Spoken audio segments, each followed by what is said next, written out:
greatest thing about it is just that instant feedback you get. I mean, when we started out in the market stall, it was fantastic for us because we literally, you'd sell a pizza to someone and you instantly get their opinion on it, their thoughts on it. Could it be better? Could it, you know, is it the right thing?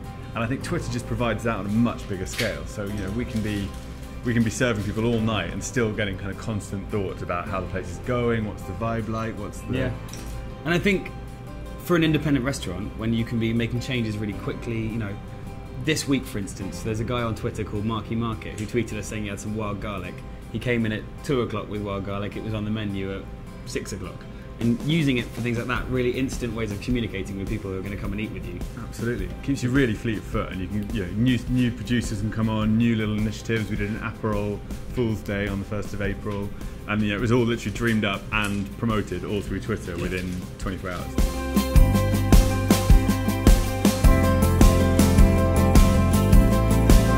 I think we had this amazing wow moment when we had a rather heated debate with Lloyd Grossman about Aperol and what kind of olive you're allowed to serve with it. And it was just this amazing thing of like, hang on a minute, I'm just a little nothing restaurant that's on Twitter having a massive debate with kind of one of my food heroes, I guess, about olives. And it's great. It does just create this really level playing field where you can speak to people that you know that inspire you, that are, you know, much further up in the industry or in different industries to you.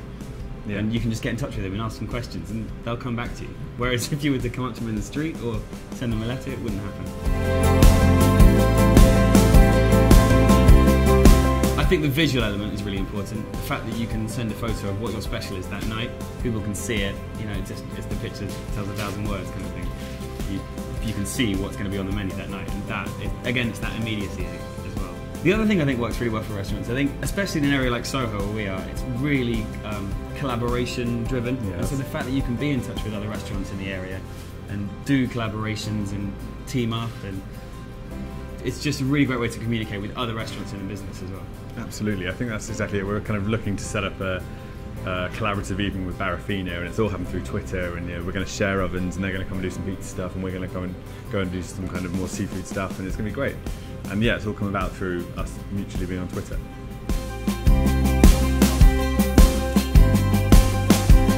I think it's really, really important for us. I mean, obviously in Soho there are hundreds of restaurant options and people are coming to town all the time. And I think you see on Twitter so often this like, I'm going to Soho, what should I eat, or where should I go? And it's just so powerful for us, for people to, you know, we've not been talking to it all, the coming back saying, you know, go to Pizza Pilgrim. It's an amazing kind of way to channel that crowd, I guess. I suppose that's what Twitter is. It's word of mouth, really. It's just people talking to other people about things that they like and sometimes dislike.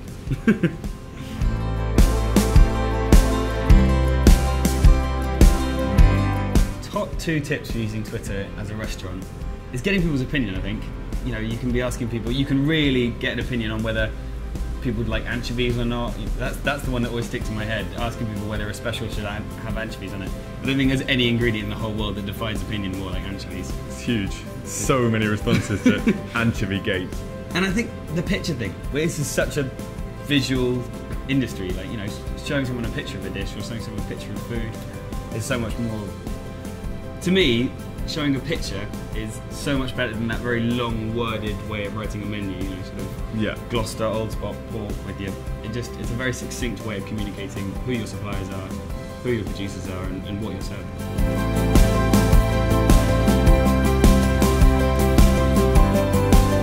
I think a great food tweet is short, simple, potentially copies in someone who the tweet is relevant to, just to kind of get the word out there faster.